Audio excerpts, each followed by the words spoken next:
একটি খাবারে হতে পারে 10টি রোগ। আপনি জানলে অবাক হয়ে যাবেন, এই খাবারটাই কিন্তু মানুষ বেশি খায়। অতিরিক্ত এই খাবারটা মানুষ পছন্দ করে এবং এটা খাওয়ার কারণে অধিকাংশ মানুষ রোগের মুখে চলে যাচ্ছে। তারা কিন্তু আস্তে আস্তে করে বড় বড় রোগের দিকে চলে যাচ্ছে। এজন্য এই একটি খাবার থেকে আমাদেরকে দূরে সরে আসতে হবে। এর বিকল্প পন্থা আমাদেরকে অবলম্বন করতে হবে এবং খুঁজতে হবে বিকল্প খাবার কি আছে সেটা খেতে হবে। কি কি রোগ হবে সেটা আগে বলি, তারপরে খাবারের কথা বলবো। 1 নাম্বার যে রোগটা হবে সেটা হচ্ছে আপনার ওজন বৃদ্ধি পাবে। মনে রাখবেন, আপনি যদি সুস্থ থাকতে চান তাহলে ওজন বৃদ্ধি করলে কিন্তু আপনি সুস্থ থাকতে পারবেন না।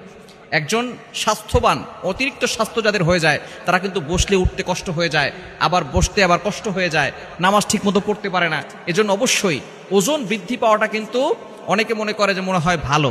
আপনি যখন স্ট্রং থাকবেন তখন কিন্তু আপনি নামাজ পড়তে পারবেন ভালো করে, ইবাদত করতে আপনি শক্তি পাবেন, বেশি কষ্ট হয়ে যাবে না। কিন্তু যারা একটু স্বাস্থ্যবান, মোটা প্রকৃতির মানুষ, তাদের কিন্তু অল্প একটু কাজ করলেই কষ্ট হয়ে যায়। এজন্য ওজনকে যদি কমাতে চান তাহলে এই খাবারটাকে বন্ধ করতে হবে। 2 নাম্বার হচ্ছে ডায়াবেটিসের ঝুঁকি বাড়ায়। ডায়াবেটিস এটা মারাত্মক একটা রোগ যেটা মানুষকে সবসময় এমনভাবে পেরেশানি করে, অনেক সময় এটা যদি একেবারে নিচে চলে আসে তাহলে কিন্তু কঠিন বিপদে পড়ে যায়। এজন্য ডায়াবেটিসের ঝুঁকি বাড়ায় এই খাবারটা বন্ধ করতে হবে।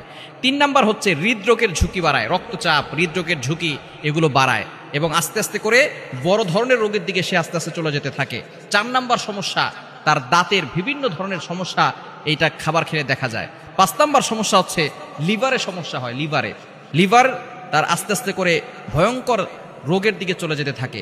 6 নাম্বার হচ্ছে ত্বকের বিভিন্ন সমস্যা হয়, অ্যালার্জি সমস্যা বলেন, এরপরে ত্বকে বিভিন্ন দাগ হতে পারে এবং ব্রণ হতে পারে। এই ধরনের সমস্যা তাকে বেশি ধরা দিতে পারে। এবং 7 নাম্বার সমস্যা হচ্ছে মানসিক স্বাস্থ্যের ক্ষতি হতে পারে।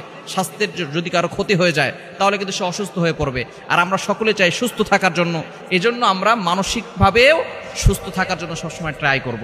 8 নাম্বার হচ্ছে রোগ প্রতিরোধ ক্ষমতা হ্রাস করে ফেলে, রোগ প্রতিরোধ ক্ষমতা তার বেশি দিন থাকে না। 9 নাম্বার হচ্ছে রক্ত চলাচলে বাধা বাড়ায় এবং 10 নাম্বার হচ্ছে ক্যান্সারের ঝুঁকি বাড়ায়।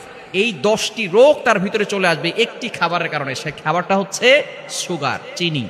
আমরা অতিরিক্ত চিনি পছন্দ করি, মিষ্টি খাবার পছন্দ করি। এই মিষ্টি খাবার থেকে আমাদেরকে দূরে থাকতে হবে। আমরা সকলেই সুস্থ থাকতে চাই। যদি আপনি সুস্থ থাকতে চান, অনেকে বলবেন হুজুর আমি তো চিনি প্রচুর পরিমাণে খাই কিন্তু আমার তো কিছু হচ্ছে না।